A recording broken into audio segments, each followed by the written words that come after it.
నమస్తే, welcome to Suman TV. నేను మీ Krishnaveni. Micro finance పేరు మీద బాధితుల నుంచి, అమాయకుల నుంచి వందల కోట్లలో డబ్బులు వసూలు చేసి తీరా డబ్బులు ఇవ్వమంటే ఫోన్లు ఎత్తకుండా ఇవ్వము అన్నారు మధు. అయితే మధు అయితే ఈ విషయం ఇంత పెద్దగా ఏది కాకపోయేది.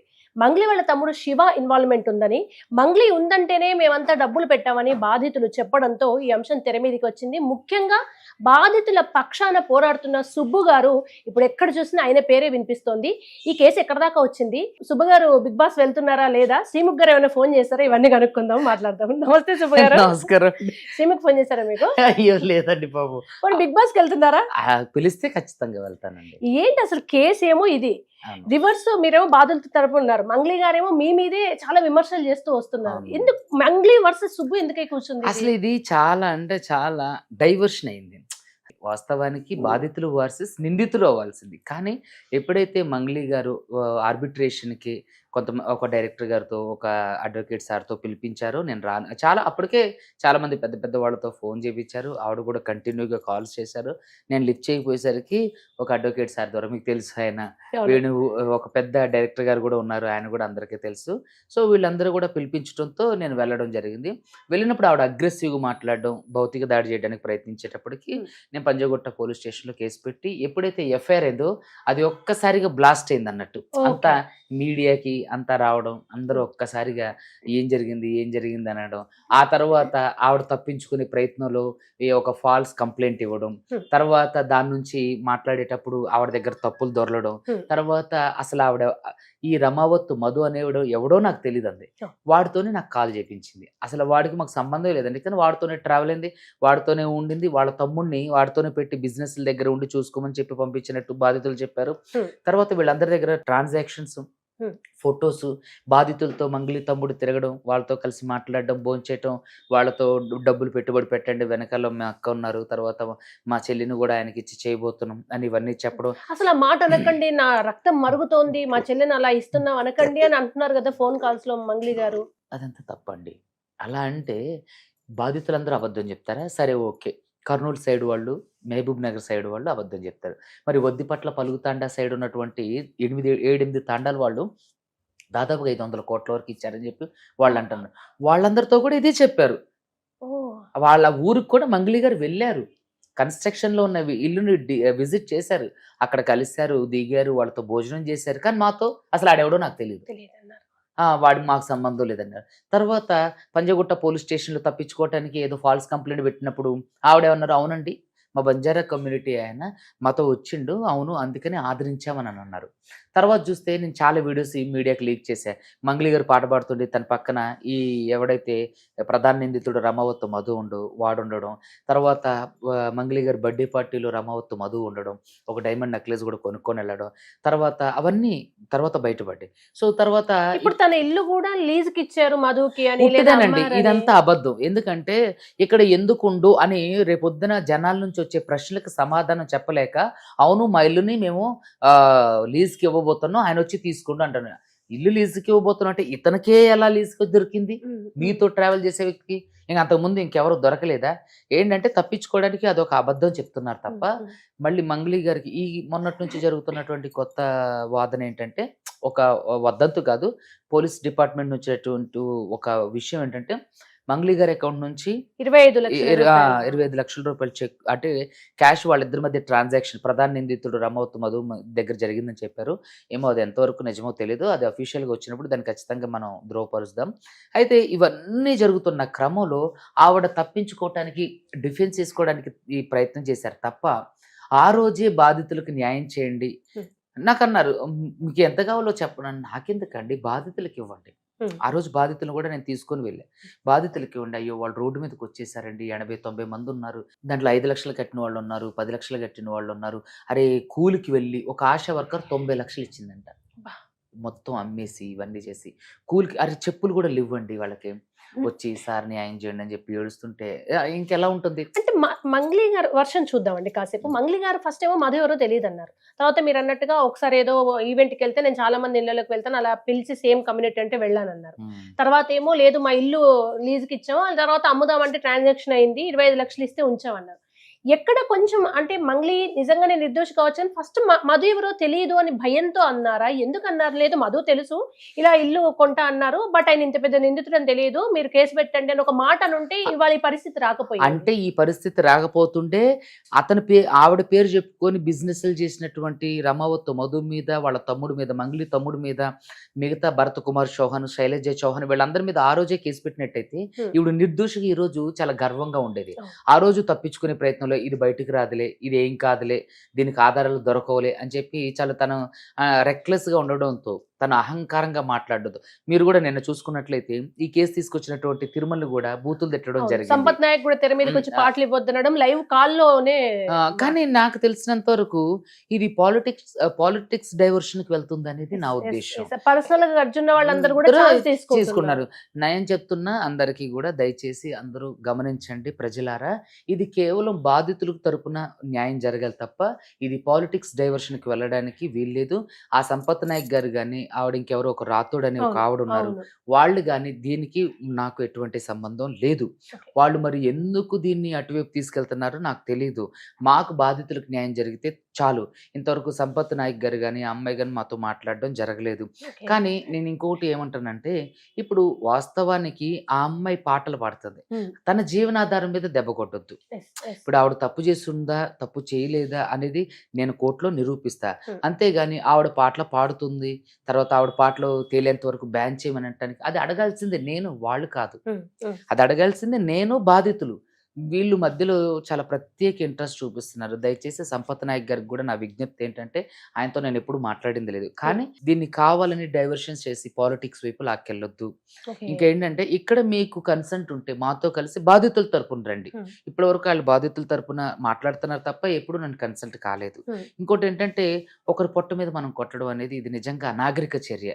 మంగ్లీ గారికి ఈ విషయంలో ఏది సంపత్ నాయక్ గారు మాట్లాడుతున్నటువంటి ఈ విషయంలో నేను ఖచ్చితంగా ఐ స్టాండ్ విత్ మంగ్లీ. ఎందుకంటే నేను యూటర్న్ తీసుకున్నానేమో అని అనుకోవచ్చు, ఖచ్చితంగా మంగ్లీ గారి మీద నా యుద్ధం ఆగదు.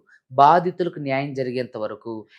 ఇప్పుడు మీ మాటలు వింటే క్లియర్ గా ఒకటి అర్థం అవుతుంది, మీరు కంప్లీట్ ప్రొఫెషనల్ గా యాజ్ ఎ లాయర్ గా మీరు బాధితుల పక్షాన వాళ్ళ న్యాయం కోసం పోరాడుతున్నారు తప్ప మంగ్లీ గారి మీద ఎటువంటి గ్రడ్జ్, తన కెరీర్ ఇవేవి మీకు అవసరం లేదు, దెబ్బ పడొద్దని చూస్తున్నారు. ఎందుకండి, ఎందుకు ఆవిడ కెరీర్ ఎందుకు నాశనం అవ్వాలి? చాలా మంది తప్పులు చేశారు, చాలా మంది కోట్లలో మోసం చేశారు. అలాగే ఇది కూడా ఒకటి. ఆవిడని ఒక నిందితురాలుగా చూసి ఆవిడ దగ్గర నుంచి బాధితులకి వాళ్ళ దగ్గర నుంచి డబ్బులు ఇప్పించే కోణంలోనే చూడాలి తప్ప దీన్ని రాజకీయ కోణంలోకి తీసుకెళ్తున్నారు. ప్రజలందరూ గమనించండి.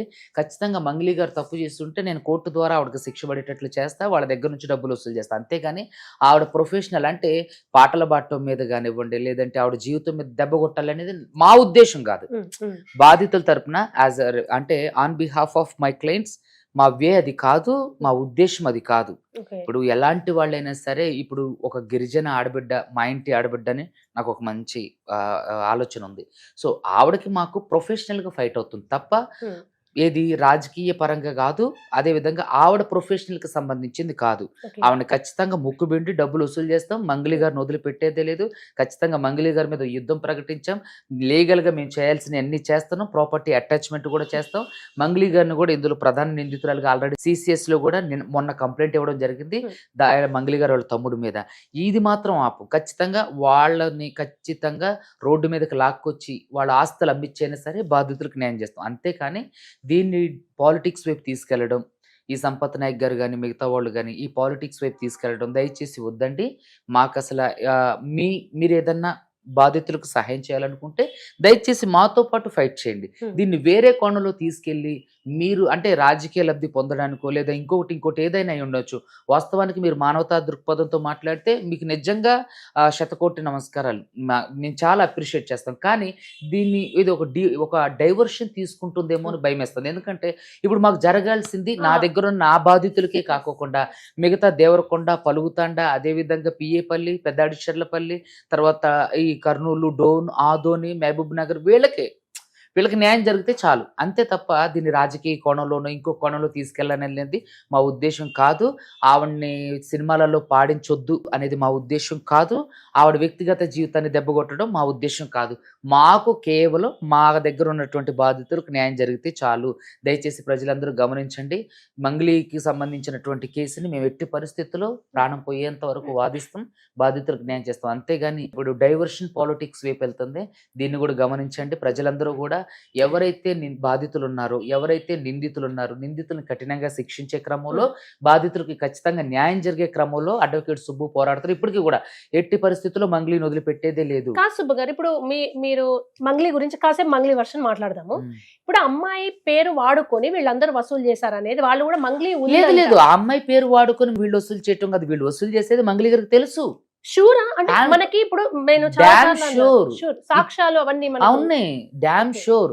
ఎందుకు అనంటే బాధితులు మంగ్లీ గారు ఫ్లాట్ కి వెళ్ళారు, 8 మంది తాగారు, తిన్నారు, 2-3 రోజులు ఉన్నారు. ఇప్పుడు మనం ఆడియన్స్ కి ఒక క్లారిటీ ఇవ్వాలనే నా తాపత్రయం. మంగ్లీ ఏమంటున్నారంటే, నేను తెలిసి వాళ్ళు నా పేరు చెప్పుకుని వాడడం ఒకటి, కానీ ప్లాన్డ్ గా నాకు క్లోజ్ అయ్యి ఇవన్నీ ఫోటోలు ముందు ఫ్యాన్ గా తర్వాత ఫ్యామిలీ ఫ్రెండ్ గా పరిచయం అయితే క్లోజ్ అయ్యి తర్వాత ఇవన్నీ చూపించుకుని నేను క్లోజ్ అని నా పేరు చెప్పుకొని డబ్బులు వసూలు చేసి ఉంటారు కదా. మా ఇంటికి వచ్చినంత మాత్రాన నా ఇన్వాల్వ్మెంట్ ఉందని ఉంది, ఇల్లు అమ్మిన ట్రాన్సాక్షన్ 25 లక్షలు అడ్వాన్స్ ఇచ్చారు అన్నట్టుగా మాట్లాడుతున్నారు. ఇప్పుడు ఆవిడ వర్షన్ లో జనానికి ఇంత కన్ఫ్యూజన్ ఉంది, ఇందులో ఏది నిజం ఏది అబద్ధం, నిజంగానే ఆమె క్లోజ్ అయ్యి పాపం చాలా దగ్గర అయ్యి ఊరికి ఫ్యాన్స్ అని ఫ్రెండ్ అయ్యి అట్లా అయిపోయి ఆ ఫొటోస్ చూపించుకుని వీళ్ళందరూ అమాయకుల్ని మోసం చేశారా అనేది లేదండి. తప్పు. ఆవిడ చెప్పేది 100 డే 1 నుంచి ఈ రోజు వరకు కూడా మంగ్లీ చెప్పేది అంత పచ్చి అబద్ధం. ఎందుకు అనంటే, ఎవరో ఫ్యాన్స్ వచ్చి ఫోటోలు దిగి వెళ్ళిపోతే మీ తమ్ముడు వాళ్ళతో ఎందుకుండు, వాళ్ళ ఫంక్షన్స్ లో ఎందుకు తిరిగి? కోర్టులో ఎలా ఉంటుంది? ఇప్పుడు మన ఎమోషనల్ గా ఇది వేరు. ఖచ్చితంగా కోర్టులో అంటే వాళ్ళ ఇంటెన్షన్ ఏంటి, మోసం చేసే ఉద్దేశంతోనే వీళ్ళు చేశారు అన్నదే చూస్తుంది. మీరు చూసుకున్నట్లయితే వామన్ రావు గారి దంపతుల హత్య కేసులో అంతకు ముందే ఈ నిందితులందరూ కూడా ఒక ఎమ్మెల్యే పక్క నుండి ఒక ప్రోగ్రామ్ చేశారు. 1.5 గంట తర్వాత వామన్ రావు దంపతులు గారిని హత్య చేశారు. ఆయన కూడా దీంట్లో నిందితుడిగా చేశారు. అంటే వాళ్ళకి తెలియకుండా ఇవన్నీ జరగవు కదా. ఇప్పుడు మంగ్లీ వాళ్ళ తమ్ముడు, సొంత మంగ్లీ వాళ్ళ తమ్ముడు వాళ్ళతో ఎందుకు తిరిగిండు, బాధితులతో ఎందుకు ట్రావెల్ చేసిండు, బాధితులతో మీరు ఎందుకు పెట్టుబడులు పెట్టండి, దీని వెనక మా అక్కుందని ఎందుకు చెప్పిండు, మా చెల్లిని ఎందుకు రామావత్ మధుకి ఇచ్చి పెళ్లి చేస్తున్నాను అన్నారు. మంగ్లీ వాళ్ళ చిన్న చెల్లి బాధితులతో కూడా మాట్లాడింది, రామావత్ మధు కాబోయే వైఫ్ నని, రామావత్ మధు కూడా ఇప్పుడు మాకు కాబోయే వైఫ్ అని. ఈ బాధితుల సాక్ష్యం సరిపోతుంది. వాంగ్మూలం ఏమండి, కోర్టుకు కావాల్సింది ఖచ్చితంగా స్వర్ణ స్టేట్మెంట్, వాంగ్మూలం, ప్రత్యక్ష సాక్షులు వాంగ్మూలం. దానికంటే గొప్ప ఎవిడెన్స్ ఏమి అవసరం లేదు. కానీ టెక్నికల్ ఎవిడెన్స్ కూడా, దాన్ని బలపరిచే ఎవిడెన్స్ కూడా అన్ని మన దగ్గర ఉన్నాయి. సో ఈ విషయంలో మాత్రం మంగ్లీ గారు 100-200% అబద్ధం. ఏమండి అబద్ధం చెప్తున్నారు? ఎక్కడో ఇరాన్ లో యుద్ధం జరిగేది మన ఇండియాలో తెలిసేది, మంగ్లీ గారి ఇంట్లో వాళ్ళ తమ్ముడు ఏం చేస్తున్నాడో మంగ్లీ గారికి తెలీదా? ఖచ్చితంగా ఎక్కడో అక్కడ ఇన్ని సంవత్సరాల నుంచి ఫ్రాడ్ జరుగుతుంది, ఇంతమంది దగ్గర నుంచి డబ్బులు వసూలు చేస్తున్నారు. మంగ్లీ గారితో పాటే తిరుగుతుండో, మంగ్లీ తమ్ముడిని వేసుకుని తిరుగుతుండో, మంగ్లీ వాళ్ళ చెల్లిని పెళ్లి చేసుకోబోతున్నాను తిరుగుతుండో, వాళ్ళకి ఎక్కడ కూడా చిన్న ఇంటి కూడా రాదా? ఫస్ట్ అసలు మంగ్లీ గారిని కలిసి ఆవిడ నన్ను ఆర్బిట్రేషన్ కి వీళ్ళందరితో పిలిపించినప్పుడు ఫస్ట్ అసలు నాకు తెలియదు అంత ఎవడు. ఎగ్జాక్ట్లీ, అందరికి డౌట్ అప్పటిదాకైనా నిజంగానే మంగ్లీని పాపం మోసం చేశారు అనుకుని, మధు ఎవరో తెలియదని, మధు మా ఇల్లు కొంటున్నారు లీజుకి ఇచ్చామనేసరికి ఎక్కడో మళ్ళీ మంగ్లీ వాళ్ళ ఇంట్లోనే మధు భోంచేసే వీడియోలు, మంగ్లీ వాళ్ళతో పాటు బ్యాండ్ లో తిరిగినవి, మంగ్లీ యొక్క బర్త్డే పార్టీలో ఉన్నవి, మంగ్లీ బర్త్డే పార్టీకి ఇతను డైమండ్ నెక్లెస్ కొనుక్కు వెళ్ళడం, ఇవన్నీ నిజాలు. ఏంటంటే ఈవిడకు తెలుసు, కానీ విక్టిమ్ కార్డు ప్లే చేసి ఈవిడ తప్పించుకోవడానికి ప్రయత్నం చేస్తుంది. అసలు డే 1 నుంచి కూడా అడ్వకేట్ సుబ్బు మీద కేసు ఫైల్ చేసింది కానీ రమావత్ మధు మీద గానీ, వాళ్ళ తమ్ముడు శివ మీద గానీ, పాల్దియ భరత్ కుమార్ చౌహాన్ మీద గానీ, పాల్దియ శైలజ చౌహాన్ మీద ఎందుకు కేసు పెట్టలా? ఒక ప్రెస్ మీట్ లో అన్నారు, చూడండి ఫలానా తేదీ రోజు సుబ్బు గారి కన్నా ముందు నేను మధు మీదే పెట్టాను అంటూ చెప్తున్నారు. ఎక్కడ చూపించమనలేదే, ఎక్కడ ప్రెస్ కి ఇవ్వలేదే. అవన్నీ ఏంటంటే చూడండి, ఒక మంగ్లీ గారు పోలీస్ వ్యవస్థను కూడా మేనేజ్ చేసి నా మీద బ్రీత్ అనలైజ్ టెస్ట్ చేశారు. మీరు చూసారు కదా. అంటే ఇక్కడ ఎక్కడ కాదేది అనర్హం, అన్యాయం చేయడానికి అని మీకు స్పష్టంగా అర్థమవుతుంది. ఇక్కడ ఏంటంటే ఖచ్చితంగా మంగ్లీ గారి ఇన్వాల్వ్మెంట్ ఉంది, ఆవిడకి తెలిసే జరిగింది, అత్యుత్సాహం. ఇప్పుడు ఇక్కడ ఏమంటున్నారు, ఇప్పుడు ఈఓడబ్ల్యూ డీసీపీ గారు ఏమంటున్నారు, ఇంతవరకు మంగ్లీ ఇన్వాల్వ్మెంట్ ఉన్నట్టు తెలియలేదన్నారు. అంతేగాని కేసు ఇంకా పూర్తి విచారణ జరగల. ఒక్క నిందితుడు వాడు ఆ మంగ్లీకి అనుకూలంగా ఉన్నవాడు, మంగ్లీ ఇన్స్ట్రక్షన్స్ మేరకు ఆడు వచ్చి లొంగిపోయినోడు, వీడియోలు తీసినోడు, వదిలినోడు, ఆడు ఇన్ని రోజులు బయటకు రానోడు మంగ్లీ మీద ఒత్తిడి వచ్చేసరికి ఎట్లా బయటకు వచ్చిండు? అది ఒకటే ఛానల్ కి వెళ్ళారు, అక్కడే ఆ ఒక్క ఛానల్లో దొంగతనంగా కూర్చొని ఎందుకు మీ అన్ని ఛానల్లో పిలిస్తే మీరు ఇంటర్వ్యూస్ తీసుకొని అన్నారా? ప్రధాన మీడియాలని మాతో పాటు ప్రధాన మీడియాలని ప్రెస్ మీట్ కి పిలిస్తే ప్రెస్ మీట్ వాళ్ళు రానన్నారా? ఇదంతా ఏంటంటే కావాలని మనుషుల యొక్క డైవర్షన్ ని, మీడియా యొక్క దృష్టిని మరల్చడం కోసం చేస్తున్నటువంటి ఒక పెద్ద స్క్రిప్ట్. ఇందులో ఖచ్చితంగా మంగ్లీ గారి ఇన్వాల్వ్మెంట్ ఉందని ప్రజలు చెప్తున్నారు, బాధితులు. అదే విధంగా దయచేసి దీన్ని మిగతా వాళ్ళు ఎవరైతే ఇప్పుడు ఉన్నారో మీరు ఒకవేళ సహాయం చేయాలనుకుంటే మా పక్షాన బాధితుల తరపున పోరాటం చేయండి, కానీ మీ వ్యక్తిగత ఉద్దేశాల మేరకు లేదంటే మీ స్వలాభాలు స్వప్రయోజనాల కోసం, అంటే వాళ్ళ ఉద్దేశం ఏమైందో మనకు తెలియదు, కానీ ఒకవేళ ఎలా అంటుంటే దయచేసి వీటిని బంద్ చేయండి. అండ్ సుబ్బు గారు ఇంకొక భయం ఉంటది, ఒక అడ్వకేట్ ని పోలీసులు బ్రీత్ అనలైజర్ తో టెస్ట్ చేస్తే బాధితులు కొంచెం భయపడే అవకాశం ఉంది. సార్ మీకే ఇట్లా జరుగుతుంది, మాకు న్యాయం జరుగుతుంది అని ఇంకా అసలే డబ్బులు భయపడలేదండి వాళ్ళు, కాబట్టి చాలా స్ట్రాంగ్ గా ఉన్నారు. అప్పటికి కూడా నేను ఆ సిఐ మీద హైకోర్టులో రిట్ ఫైల్ చేయడం, తర్వాత నెక్స్ట్ ఆయన మీద డిఫమేషన్ సూట్ కూడా వేసాం. హైకోర్టులో రిట్ ఆల్రెడీ ఈ నెల 29వ తారీఖు ఉంది. ఆయన ఖచ్చితంగా బదులు చెప్పాలి, లేకపోతే సస్పెండ్ అవుతారు. పోలీసులు వ్యవస్థలు కూడా అండి సెలబ్రిటీసే కావచ్చు, లేదా న్యాయం ఇవ్వలేకుండా రేపు తేలుతుంది. బాధితులు వందలాది మంది కోట్లలో నష్టపోతే అత్యుత్సాహంతో ఇట్లా చేస్తే ఇప్పుడు ఆయన ఉద్యోగం పోతే మంగ్లీ తీసుకొస్తారా? ఇంకో విషయం ఏంటంటే ఆయన మీద ఉద్యోగం పోవటమే కాదు, డిఫమేషన్ సూట్ కూడా ఫైల్ చేశా. మంగ్లీ గారి మీద కూడా డిఫమేషన్ సూట్ ఫైల్ చేశా. ఎందుకు? నాకెవరో అంటే క్రష్ అని, నేను బిగ్ బాస్కి వెళ్ళాలని, తర్వాత నాకు భరతనాట్యం డాన్స్, వాస్తవానికి ఇవన్నీ నాకు భరతనాట్యం వచ్చు, నాకు మీరు ఎన్నేళ్ళుగా తెలుసు, మీరు లాయర్ అనేది మీ ప్రొఫెషన్, దాని గురించి మీరు మంచి యాక్టర్, చాలా సినిమాల్లో నటించారు, మీరు గాడ్సేలో నటించారు, చాలా సినిమాల్లో. నేనంట డబ్బులు ఇచ్చి ఇంటర్వ్యూలు చేయించుకుంటానంట. మీరు ఇప్పుడు ఎంత ఇచ్చి నాకు ఇంటర్వ్యూ చేయించారు? ఇప్పుడు కాదు పోలేండి, అప్పుడు నుంచి కూడా. సో ఇలా ఏంటంటే చాలా ఫేక్ అలిగేషన్స్, అంటే డీవేట్ చేయడానికి చాలా ఫేక్ అలిగేషన్ చేసినప్పుడు నేనేం చేశానంటే ఖచ్చితంగా దాన్ని నిరూపించడానికి నా దగ్గర ఉన్న ఆధారాలన్నీ ఇచ్చాను. కానీ మంగ్లీ గారు ఒక్క ఆధారం కూడా ఇంతవరకు ఇవ్వలేదు. సో అక్కడ జనాలందరికీ తెలిసిపోయింది ఏంటంటే మంగ్లీ గారు అబద్ధం ఆడుతున్నారు అని. వాళ్ళ తమ్ముడితో ఎందుకు ప్రధాన మీడియాలతో మాట్లాడించలేదు? ఎందుకంటే అతను మాట్లాడితే తడబడతారు, ఎక్కడ ఒప్పుకుంటాడు అని చెప్పేసి తను ఒక బొమ్మలాగా, దిష్టి బొమ్మలాగా నుంచోబెట్టి అన్ని చేశారు. సో దయచేసి నేను ఏమంటానంటే మంగ్లీ గారి యొక్క ప్రొఫెషన్ మీద దెబ్బ కొట్టాలనేది మా ఉద్దేశం కాదు. దయచేసి ప్రజలందరూ గమనించండి, ఇది ఖచ్చితంగా డైవర్స్ అంటే పాలిటిక్స్ వైపు వెళ్తుంది. ఇది ఇప్పుడు నిందితులు అరెస్ట్ అవుతారు, కానీ బాధితులు అన్యాయం అవడానికి అవకాశం ఉంది. ఇది కంప్లీట్ గా రాజకీయం వైపు డైవర్షన్ చేస్తున్నారు కొంతమంది. దయచేసి ప్రజలందరూ గమనించండి, వాళ్ళకి సపోర్ట్ చేయకండి. ఒకవేళ వాళ్ళు ఎవరైతే ఉన్నారో వాళ్ళు మాతో కూడా రండి, మీకు నిజంగా బాధితులకి న్యాయం చేయాలని ఉంటే నాతో కలిసి రండి, నాతో కలిసి న్యాయ పోరాటానికి రండి, నాకు సహకరించండి. అంతేగాని మీరు ఎటువైపు తీసుకెళ్లాలని చూస్తున్నారు, దీనికి మాకు ఎటువంటి సంబంధం లేదు. మాకు ప్రొఫెషనల్ గా ఖచ్చితంగా మంగ్లీ గారు కి ఎటువంటి మాకు అభ్యంతరం లేదు. ఆవిడ ఎక్కడన్నా పాడుకునేవ్వండి, ఎందుకంటే తను వాస్తవానికి ఏది ఏమైనా సరే ఆవిడ కింది స్థాయి నుంచి వచ్చినటువంటి వ్యక్తి. ఆవిడనే మేము సినిమాలో నుంచి పాడొద్దని గానీ ఆవిడ జీవితాన్ని క్లోజ్ చేయమని విద్వేషాలకు ఛాన్సే లేదు. ప్రొఫెషనల్ అండ్ ఇప్పుడు మీ దగ్గర ఉన్న బాధితులు కాక ఇది వేల కోట్ల స్కామ్ అని, ఇందులో చాలా పెద్ద తలలు కూడా పెట్టారు, బయటకు వస్తే పరువు పోతుందని ఆగుతున్నారని అంటున్నారు. అవునండి, అవును. ఎందుకంటే మంగ్లీ గారు నాకు ఒక సెంట్రల్ మినిస్టర్ గారి పేరు చెప్పి బెదిరించారు, తర్వాత ఒక ఎమ్మెల్యే గారి తండ్రితో ఫోన్ చేయించారు, తర్వాత చాలా మంది ఉస్మాని విద్యార్థి నాయకులతో, తర్వాత ఆమె సపోర్టర్స్ తో ఫోన్ చేయించారు. అయినా సరే నేను అదర్లా బెదర్లా స్టాండ్ గానే నించున్నా. సో ఖచ్చితంగా దీంట్లో పెద్ద తలకాయలు ఉన్నాయని నా ఉద్దేశం. ఎందుకంటే డబ్బులు కొన్ని కోట్లు మాత్రమే ఫ్రీజ్ అయినాయి, మిగతావన్నీ ఎక్కడున్నాయి అనేది తెలియదు. సో దీంట్లో ఖచ్చితంగా రాజకీయ నాయకుల ఇన్ఫ్లుయెన్స్ ఉంది, వాళ్ళ అండదండలతోనే జరిగి ఉండొచ్చు అనేది నా అభిప్రాయం. సో నేనేమంటానంటే దీన్ని డీవేట్ చేయడానికి ఇటువైపు ఏమైనా వెళ్తుందేమో అని చెప్పేసి నా ఉద్దేశం. అందుకని ప్రజలకి క్లారిటీ ఇస్తాను అన్నట్టు. ఖచ్చితంగా మంగ్లీ గారిని వదిలిపెట్టే ప్రసక్తే లేదు, ఖచ్చితంగా బాధితులకు న్యాయం జరిగేంత వరకు ఎవరిని వదిలిపెట్టను. కానీ ఇందులో కొంతమంది దీన్ని డైవర్ట్ చేసి వాళ్ళ స్వప్రయోజనం కోసం, స్వార్థం కోసం ఏవేవో చేయబోతున్నారు. దయచేసి దాన్ని కూడా గమనించండి. ఆవిడ అక్కడ సినిమాలలో పాడొద్దనేది మా ఉద్దేశం కాదు, ఎందుకంటే ఆవిడ వ్యక్తిగత జీవితాన్ని లేదంటే ప్రొఫెషన్ ని మేము భంగపరచడం రైట్ లేదు. ఎందుకంటే ఆమె పాటలు పాడించొద్దు అని చెప్పే రైట్ లేదు, చేస్తే మేము కంప్లైంట్ చేయాలి, వాళ్ళు చేయడం ఏంటి? సో మాకు ఆ ఉద్దేశం లేదు. ఆవిడ జీవితం మీద ఆవిడ తినే అన్నంలో మట్టిపోయాలనే ఉద్దేశం మాకు లేదు. మాకు బాధితులకు న్యాయం జరిగితే చాలు, అల్టిమేట్ గా మాకు న్యాయం జరిగితే చాలు. ఇది ఇగో మార్గం మారిపోయిందండి. లాస్ట్ కి ఇది బాధితుల న్యాయం పక్కన పెట్టి ఒకరిగో అన్నట్టు అదే అవుతుంది. ఏంటంటే ఇప్పుడు ఏళ్ళేళ్ళ ఇగోల గురించి పోయి ఇది ఎటో తీసుకుపోతే బాధితులు అన్యాయం అయిపోతారని నా భయం.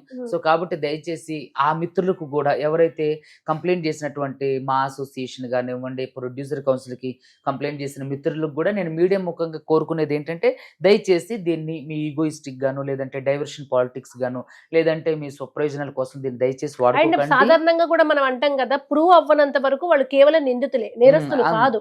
అయితే అట్లాంటప్పుడు వాస్తవానికి ఇందులో ఖచ్చితంగా మంగ్లీ నేరస్తురాలే. బాధితులు చెప్పేవి విషయాల ప్రకారం నేరస్తురాలే, ఇందులో ఏ డౌట్ లేదు. కానీ దీన్ని కొంతమంది ఈగోయిగా అది కోర్టు ద్వారా వచ్చిన తర్వాత మా అసోసియేషన్ సెల్ఫ్ గా నిర్ణయించుకుంటుంది. ఇట్లా రిక్వెస్ట్ చేసే బదులు అప్పుడు ఉంచాలా తీసేయాలా అనేది మా అసోసియేషన్ తీసుకుంటుంది. కానీ కేసుల మధ్యలో ఉండగానే ఆమెను పాటలు వద్దంటే నిజంగా మీరు అన్నట్టుగా అటు డైవర్ట్ అవుతుంది. అవును. సో బాధితులు. ఎందుకంటే ఆవిడ అదే చెప్తున్నాం కదండి, బాధితులకి కానీ మాకు కానీ మంగ్లీ గారు పాడొద్దని కానీ, ఆవిడని తీసేయమని కానీ, ఆవిడని ఉంచొద్దని కానీ మా ఉద్దేశం కాదు. మాకు డబ్బులు ఇప్పించండి. ఇప్పటికైనా మంగ్లీ గారు శాంతియుతంగా మాట్లాడి చర్చలు జరిగి, ఇప్పుడైనా అతనితో మాట్లాడి, ఎవరు అవసరం లేదు నా దగ్గరకు ఇప్పుడు వచ్చి మధువును కూర్చోబెట్టి నిమిషం అండి. డీల్ చేసి డబ్బులు ఒక ఇప్పిస్తే నిమిషం. ఓకేనా అదే మీకు?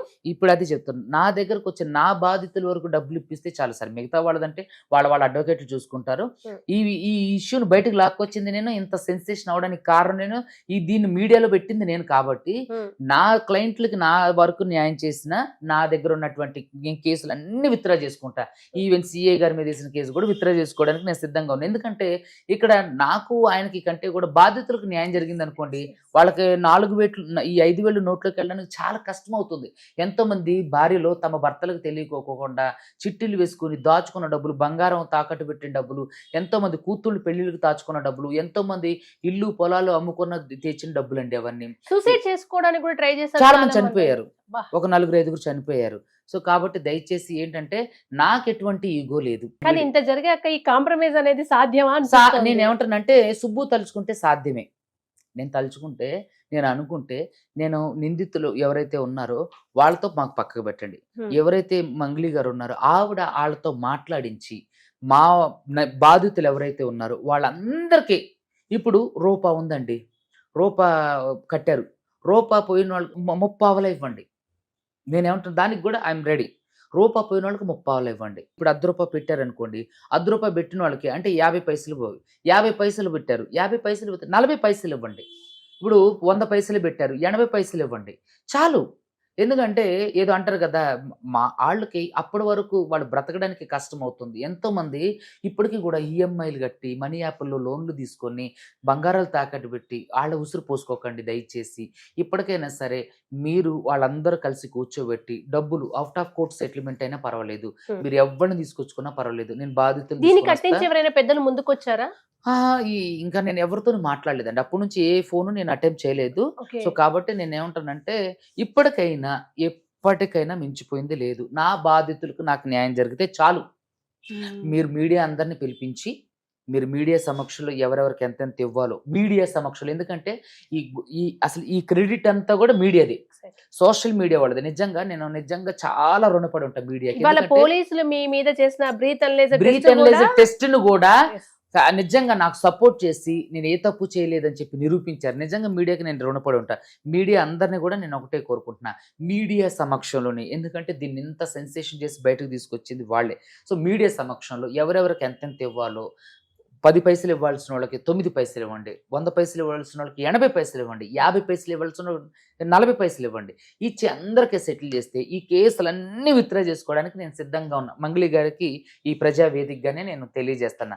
ఈగోయిస్టిక్ పోయి ఇంకా మీ పరువు తీసుకొని, ఇంకా లోపల తవ్వే కొద్దీ, నిజాలు బయటకు వచ్చే కొద్దీ మీ వ్యక్తిగత గౌరవానికి భంగం కలగడం, మీకు భంగం కలగడం అనేది నా ఉద్దేశం కాదు. నా క్లయింట్లకి న్యాయం జరగడం నా ఉద్దేశం. యాజ్ ఎ అడ్వకేట్గా నాకు ఆఫర్ చేసిన డబ్బులు నా క్లయింట్లకి మొత్తం సెటిల్ చేసేస్తే నాకు ఎటువంటి అభ్యంతరం లేదు. ఇప్పటికైనా సరే నేను నా కేసులన్నీ వాపస్ తీసుకోవడానికి సిద్ధంగా ఉన్నా. మీరు సెక్యూరిటీ కోసం పోలీసులను అప్రోచ్ అయ్యామని ఎందుకోసం? ఎందుకంటే మంగ్లీ గారికి సంబంధించినటువంటి కొంతమంది బంజారా నాయకులు బహిరంగంగానే బెదిరియడం జరిగింది. కొంతమంది ఉస్మానియా యూనివర్సిటీ వాళ్ళ వర్గానికి సంబంధించిన ఈ విద్యార్థులు కూడా బహిరంగంగా బెదిరించడం జరిగింది. మమ్మల్ని ఆర్టీవీ స్టూడియోలో ఇంటర్వ్యూకి వెళ్తే మమ్మల్ని వెంబడించారు. ఆ మీడియా వాళ్ళు వచ్చి మాట్లాడుతుంటే వాళ్ళు పరుగులు పెట్టారు. అదే విధంగా మంగ్లీకి సంబంధించినటువంటి వ్యక్తులు బడా బాబుల కాడ నుంచి, చోటా మోటార్ చిల్లర రౌడీలు గారి నుంచి నాకు ఫోన్లు చేసి బెదిరిస్తున్నారు. సో నాకు రక్షణ కల్పించండి అని డీజీపీ గారిని అంటే కలవడానికి వెళ్తే సీసీ గారి వరకు వెళ్ళి ఆయన అపాయింట్మెంట్ ఇచ్చారు. మళ్ళీ తర్వాత మళ్ళీ అపాయింట్మెంట్ క్యాన్సిల్ చేశారు.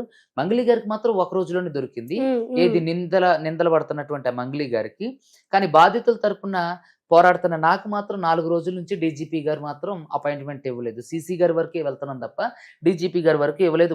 మహేష్ భగవత్ గారిని కలవడానికి ప్రయత్నం చేసినా సరే డీజీ గారు ఉన్నప్పుడు ఏడీజీ గారు కలవరు అని చెప్పి చెప్తున్నారు. అయ్యా దయచేసి శివధర్ రెడ్డి గారు నన్ను కలవండి, మా గోడు వినండి, బాధితుల తరపున మీరు కూడా మాకు న్యాయం చేసిన వాళ్ళు అవుతారు. ఖచ్చితంగా నేను ఈ మీడియా వేదికగా నేను ఎవరైతే ఉన్నారో మన శివధర్ రెడ్డి గారు డీజీపీ గారిని ఆయన కూడా నేను ఏమంటానంటే నేను నమస్కారం చేసి మరి చెప్తున్నా, అయ్యా అపాయింట్మెంట్ ఇవ్వండి, ఇచ్చి బాధితుల యొక్క గోడు కూడా వినండి. వాళ్ళందరూ కూడా ఏ పాపం ఎరగని వాళ్ళు, పల్లెటూరు వాళ్ళు ఎంతో నష్టపోయారు, చనిపోయే పరిస్థితికి వచ్చేస్తున్నారు. దయచేసి ఒక అపాయింట్మెంట్ ఇప్పించి వాళ్ళ గోడు విని మీరు నాకు ఒక సెక్యూరిటీ కల్పిస్తే నేను ఎంతవరకైనా పోరాటానికి సిద్ధంగా ఉందని ఈ మీడియా వేదికగా చెప్తున్నా. ఫైనల్ గా ఒక విషయం చెప్పండి. ఇప్పుడు మీరు చాలా పెద్ద తలకాయలతో పెట్టుకున్నారు. అవును, ఎందుకంటే పోలీసులే రివర్స్ మీకు టెస్టులు చేసే స్థాయి వచ్చిందంటే ఈ థ్రెట్ ఇప్పటికీ సమసిపోయినట్టు అనిపించిన చాలా మంది ఇగోలు దెబ్బతిన్నాయి. భవిష్యత్తులో కూడా ప్రమాదం పొంచే ఉంటుంది కదా. ఎందుకు వచ్చిన బాధరా నాయన అని ఎప్పుడైనా అనిపిస్తుందా మీకు? నాకు అస్సలు అనిపించదండి. ఎందుకంటే పోరాటం అనేది నేను మా నాన్నగారి దగ్గర నుంచే చూసి నేర్చుకున్నా. మా నాన్నగారు ఇప్పటికీ కూడా ఆయన పోరాట స్ఫూర్తి నాకు ఆదర్శం. మా నాన్నగారు ఎప్పటికీ కూడా ఊర్లలో ఉన్నటువంటి అన్యాయాన్ని ఎదిరిస్తారు. దానికి సంబంధించినటువంటి ఏ అంశాన్ని కూడా వదిలిపెట్టరు. సో మా నాన్నగారి దగ్గర నుంచి మా తాతగారు కూడా అలాగే ఉండేవాళ్ళు.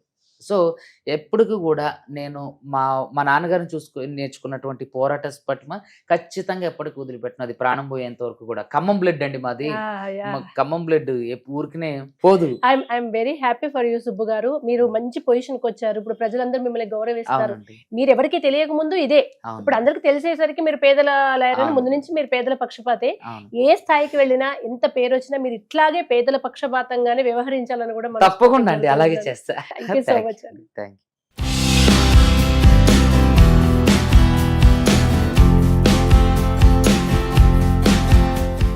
హ్యాపీ బర్త్డే సుబ్బు గారు.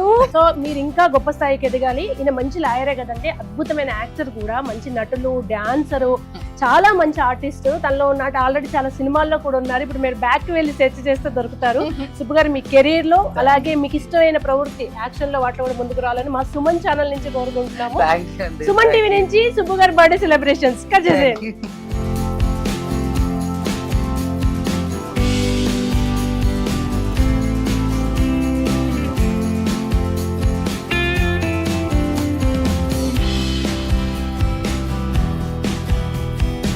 సుమన్ టీవీ నుంచి స్పెషల్ రిక్వెస్ట్ అండి, మీ పోరాటం కూడా అందుకే.